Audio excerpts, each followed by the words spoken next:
السلام علیکم، میں ہوں جمیل خان، آپ دیکھ رہے ہیں الفاظ ڈیجیٹل نیٹ ورک۔ دوستو یقیناً خیبر پختونخوا کے مختلف علاقوں میں جو منشیات کا بڑھتا استعمال ہے، اس سے نہ صرف انسان براہ راست متاثر ہو رہے ہیں بلکہ ان کے خاندان اور ان کے رشتہ داروں میں، ان کی ماؤں میں، ان کی بہنوں میں، ان کے والدین میں انتہائی بے چینی بھی پائی جاتی ہے۔ منشیات کہاں سے آتے ہیں یہ تو ایک الگ سا بحث ہے، لیکن اس سلسلے میں جو خیبر پختونخوا کے مختلف نشے کے افراد ہیں، ان کی بحالی کے لیے بھی ایسی تنظیمیں ہیں، ایسے مراکز قائم کیے گئے ہیں جن میں بحالی ممکن ہو چکی ہے۔ اور یہاں پہ اگر آپ دیکھ لیں پیچھے تو یہ جوان بھی آپ کو نظر آئیں گے، اس میں زائد العمر افراد بھی آپ کو نظر آئیں گے، اس میں مختلف قسم کے تو یہ بحال ہو چکے ہیں اور ان کا علاج جاری ہے۔ یہ نماز بھی پڑھ رہے ہیں، یہ تلاوت بھی کر رہے ہیں، یہ صحت مندانہ سرگرمیاں بھی کر رہی ہیں۔ یہاں پہ حتیٰ کہ ایسے مراکز ہیں جہاں پہ یہ لوگ اب اپنی روزگار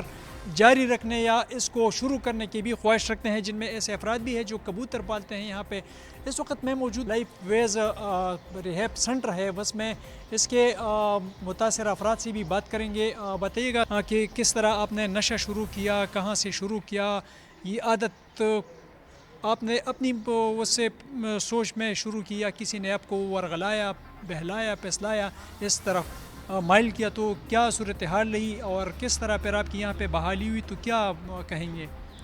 میں اس بارے میں مجھے موقع ملا، میں بہت خوش ہو گیا شیراز صاحب کی طرف سے، میں بہت خوش ہوں، شکر ہے یہ اسپتال تھا ورنہ میری زندگی برباد ہو جاتی۔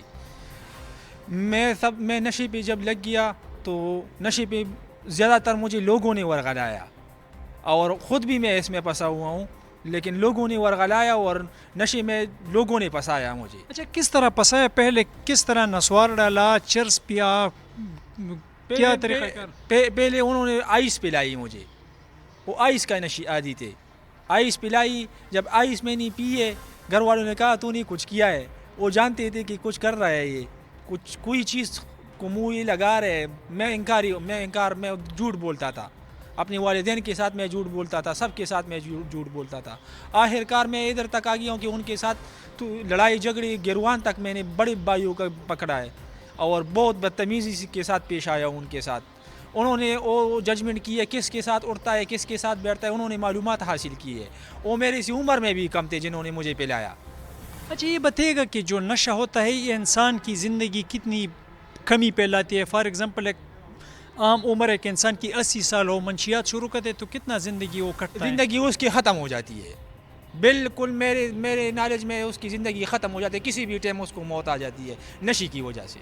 اللہ کی طرف سے تو بھی ہے لیکن نشے کی وجہ سے بالکل وہ موت میں پھر رہا ہے۔ تو اس کے ذہن پہ کیا اثرات ہوتے ہیں، جسم پہ کیا اثرات ہوتے ہیں؟ کمزوری آپ محسوس کرتے تھے یا کیا محسوس کرتے تھے؟ کمزوری بھی محسوس کرتے ہیں اور ڈر بھی محسوس کرتے ہیں، اور دوسرا جو ہے نا اس طرح محسوس ہوتا ہے کہ یہ بندہ میرے طرف جو دیکھ رہا ہے نا تو میں معاشرے میں اچھا انسان نہیں لگ رہا ہوں، یہ بھی محسوس ہوتا ہے۔ یقیناً یہ دوست آپ نے گفتگو اس کی سن لی، شیراز صاحب سے بھی بات کرتے ہیں۔ شیراز، اچھا، کس طرح ریکوری ممکن ہو رہی ہے، اور یہ بھی بتائیے گا کہ کون سا نشہ پھر زیادہ اس میں خطرناک ہوتا ہے؟ اور آپ نے یہ کہا بھی کہ یہاں پہ ایک مریض ہے تو دانت اس کے متاثر ہوئے، تو دانت تو بہت مضبوط ہوتے ہیں، تو وہ کس طرح متاثر ہوئے؟ دیکھیے جمیل بھائی، بات یہ ہے کہ آئس ایک خاص قسم کے ایسڈ سے بنتا ہے، اس کو پیور آپ نے انہیل نہیں کرنا۔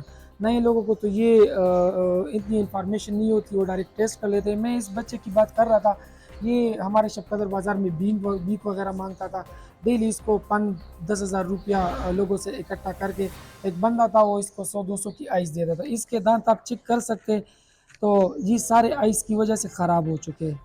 لوگ کا بچے یہ دیکھو، کیونکہ اس کو اتنا آئیڈیا نہیں تھا، اس نے پیور وہ چیز دی اور سارے دانت اس کے اڑ گئے۔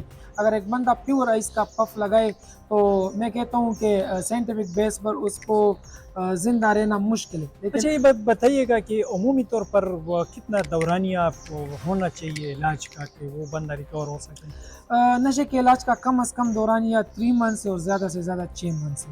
اس میں سے مریض الحمدللہ مکمل اوکے ہو جاتا ہے، کیونکہ اس کا جو ڈیٹاکس ہوتا ہے، primary rehab, secondary rehab, physical rehabilitation, یہ سارے فیزز سے وہ گزرے گا تو مکمل اوکے ہوگا۔ تو اس طرح کوئی مریض ہے کہ وہ ریکور ہو چکے ہیں اور وہ اپنی زندگی انہوں نے شروع کر دی؟ الحمدللہ ایسے کافی سکسیس سٹوریز ہیں ہمارے، ایسے مریض بھی ہیں جو 5 سال سے الحمدللہ اپنی امپرومنٹ کر چکے، اپنی ریکوری میں بہت پیسے کما رہے، اور کافی سکسیس سٹوریز ہیں ہماری، ایک دو نہیں کافی سینکڑوں کی تعداد میں سکسیس سٹوری رکھتے ہیں جی۔ ہاں جی بالکل، یقیناً یہ شیراز صاحب اور یہ ہمارا جو دوست ہے، آپ اس کی گفتگو آپ نے سن لی کہ نشہ یقیناً زندگی بربادی کی طرف لے کر جاتا ہے انسانی زندگی، اور حکومت کو بھی چاہیے کہ اس سلسلے میں جو مختلف قسم کے منشیات کا استعمال ہے بڑھتا جا رہا ہے، اس کی روک تھام کے لیے اقدامات کرے، اور والدین کو بھی، ماؤں کو بھی چاہیے کہ اپنے بچوں کا خیال رکھے۔ یہ پیغام ہے الفاظ ڈیجیٹل نیٹ ورک کی جانب سے۔ اگر آپ کے پاس اس طرح کی معلومات ہو یا آپ کوئی شیئر کرنا چاہتے ہیں ہمارے ساتھ، ضرور کمنٹس میں شیئر کریے۔ الفاظ ڈیجیٹل نیٹ ورک کے ساتھ رہیے، انشاءاللہ آپ کو آگاہ کرتے رہیں گے وقتاً فوقتاً۔ شکریہ۔